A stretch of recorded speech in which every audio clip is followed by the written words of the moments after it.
V današnjem vrtincu vam predstavljamo projekt Res za, ki se spopada s problematiko zaporniških povratnikov. Raziskave kažejo, da je med obsojenci kar 55% povratnikov.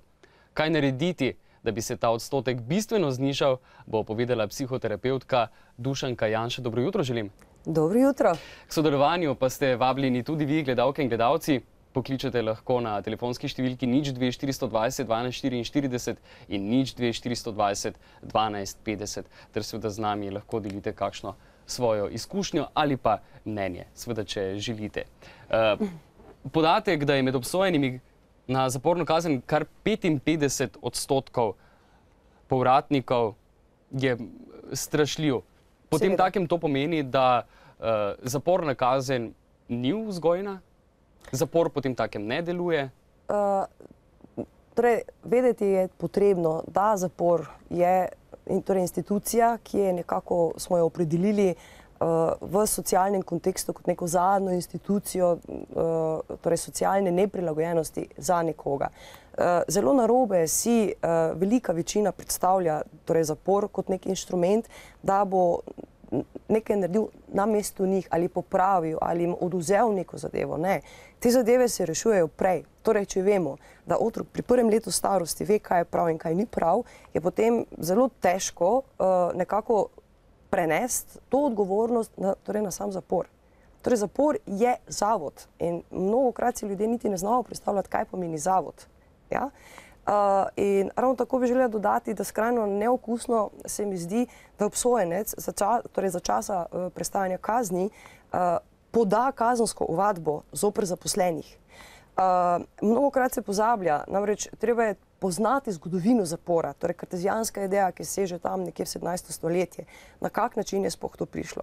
Torej, živeti v socialnem okolju pomeni znati se prilagoditi, kar pomeni v tem kontekstu danes, kot živimo, kot pravimo, da smo civilizirani, pomeni, da današnja družba potrebuje emocionalno zrele ljudi, da lahko so socialno integrirani. In tukaj je pravzaprav osnoven problem, zakaj prihaja do nekega odpora. In pravzaprav zapor želijo prikazati, če nekako glede na to, da sem smer transakcijska analiza, prikazati kot nekaj grdega, kot nekaj vzgojnega. To, kar pravzaprav bi se moralo dogajati že v sami primarni tej družini. Ampak dejstvo je, imamo zapornike, imamo povratnike. Teh povratnikov v zapore si družba ne želi. Ne želi si tudi država. Kaj narediti, da bo teh povratnikov manj? Da bo tudi zapornikov manj? To je, se mi zdi, potem takem malo širši problem. Definitivno je, da obstaja podatek, ki je točen, 20% se na svet ljudi, na svet porodi ljudi z neko odvisnostjo, z nekimi skrajnostmi. Absolutno je, od podatka 20 in več, se treba vprašati. Podatki so pravzaprav realni, so bistveno višji kot pač ti, ampak že to je dovolj žalostno. Nikakor ne moremo iskati v zaporu tega dejstva, kar se pravzaprav išče, torej moralni vidik, tista osnovna sprejetost, kar je bila mnogokrat obsojencem v ranem otroštvu proč odvzeta, sploh jim ni bila prikazana. O rešitvah bova govorila še malo kasneje, imamo telefonski klic. Dobro jutro, komu? Dobro jutro. Vaše ime? Dragica. Dragica, povejte, imate mnenje, izkušnja? Imam mnenje. Povejte. Jaz mislim, da prvo kot prvo so kazni premile.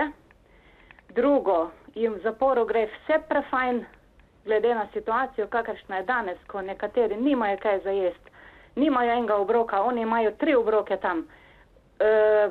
Televizorje, računalnike, ni da ni. Vse prefajn jim je, tako bi rekla, malo strožje bi to moglo biti. Najlepša hvala za vaše mnenje, gospa Dragica. Srečno, nasvidenje. Krasno, bi se navezala, drži, res je. Tako bom rekla, da pravzaprav nevladne organizacije, katere se skušajo tako ali drugače ukvarjati ali delovati temo prava, obsojenci, bi želela jim torej torej sporočiti, da najverjetneje zade nek imaginarni njihov lasten strah, da se ne bi kdaj srečali za to mejo. In nekako jim dovoljujejo neke pravice, katerih se niso naučili v času torej družbenega funkcioniranja. In ne moremo iskati vzroka in rešitve v zaporu, ampak v sebi. Torej, v sebi iščemo rešitve. Dobro jutro, še komu? Ja, dobro jutro. Pozdravljeni, vaše ime? Brani. Jaz bi vas samo rad upozoril, ker v našem sistemu gospodarska rast pada, pa se bojim, da bo ta kriminal narastel še več. Ja. In naša država na socialu zelo pada in se zato tudi vrednote zelo spreminjajo v negativnost in tukaj bi bilo treba kaj narediti. Najlepša hvala. Nimam nič drugega za dodati. Najlepša hvala. Bi se kar ponovno vidim, da lahko strinjali s tem? Ja, res je, pravzaprav sem torej zelo vesela obeh klicev, ki potrjujeta in govorita ravno v tej smeri, kot tudi pravim, da ne delujem samo, torej da ideja projekta ni samo v smeri delo z obsojenci, z družino in pa z delodajalci, to nisem pravzaprav čisto nič rekla, ampak z družbo.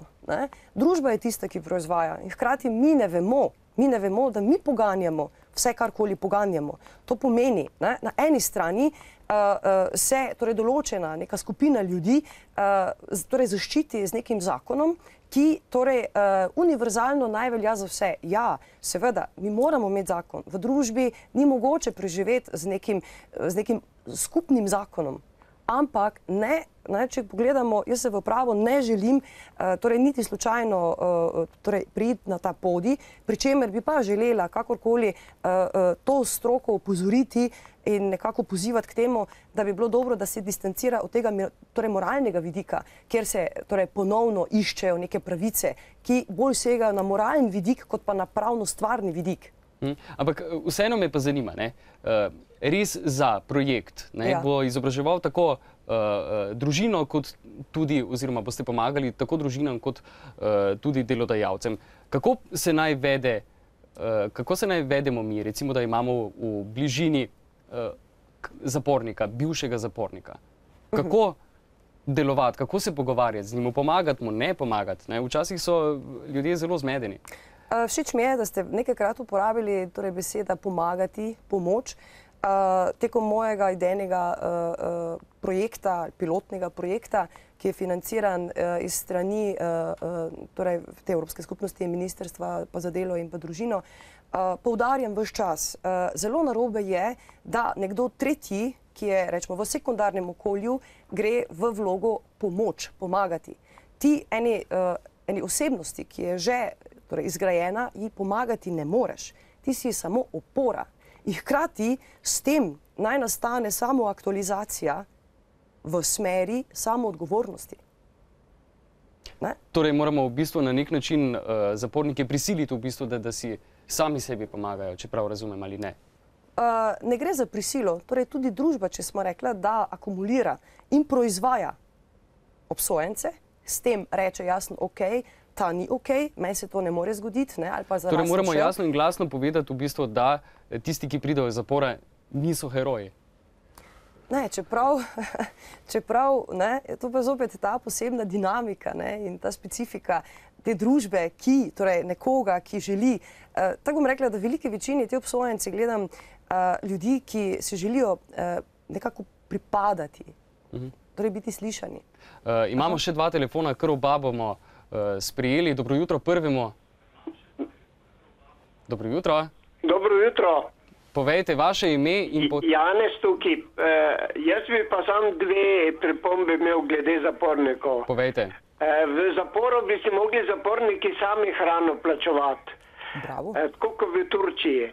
Bravo. Potem pa, preden bi prišli v zapor, bi mogel biti napis, ko si prestopate prag, si izgubil vse pravice. Najlepša hvala za vaše mnenje. Srečno. In še drugi telefonski klic. Ponovno vidim, da se strinjate Dobro jutro, komu? Ja, dobro jutro, Zdenka pri telefonu. Zdenka, dobro jutro. Jaz bi se pa navezala na to, kar je gospa prej rekla, da imamo zakone napisane, ampak ti zakoni veljajo samo za nekatere. Imamo tudi veliko zakonov napisanih za naše politike, ki jih spridom ali podjetnike ali te firme, ki jih izkoriščajo zase in pač vedno se izvlečajo. Tudi to se mi zdi, da ni prav. Najlepša hvala. To je moje mnenje. Najlepša hvala. Ja, kaj bi dejali? Nekako bom rekla, da sem pozitivno presenečena nad vsemi klici do zdaj. Torej ljudje vidijo, nič pa narobe, nič pa narobe, prav kot je tudi gospa rekla in tudi gospod, se pravzaprav, če pogledamo skupaj, sta nekako povedala dosti podobno v biti. Torej zopet, mi smo tisti, ki akumuliramo in če mi vemo, da nekaj ni v redu, da nekaj ne funkcionira in tako je tudi gospa izpostavila, da bi naj bile, torej, da so zakoni prioritetno pisani za nekoga, čemu vendar še sledimo temu? Jaz ne govorim o kakršnemkoli uporu, ampak preprosto je treba znati sprevideti in videti. In zakona čisto zares sploh ne rabimo se ga zares dotakniti, ker mi vemo, kaj je prav in kaj ni prav. Samo držati se moramo tega. Tako. In zdaj, vedno je denar, vedno je ta problem, zdaj, če naj tudi naredim povzetek, torej denar bi naj opravičil vse, ne vem, imam lepo hišo, ok, v redu, me opraviči vsega, in vsi na neki tihi ravni želimo k tej socialni ustreznosti. Ko pa enkrat razumemo, kaj je materialna vrednost sploh pomembna, pa potem se vprašaš, ok, ne piše v zakonu, ampak to se mene ne zadeva. Najlepša hvala za obisk v studiu, pogovor in tale vaš projekt za ponovna priložnost za obsojence. Naj uspe. Hvala. In da bomo drugo leto lahko govorili, da jih je mogoče samo še 20% povratnikov. Upajmo, verjetno, glede na sebičen gen, bo zelo težko govoriti. Hvala vam. Prosim.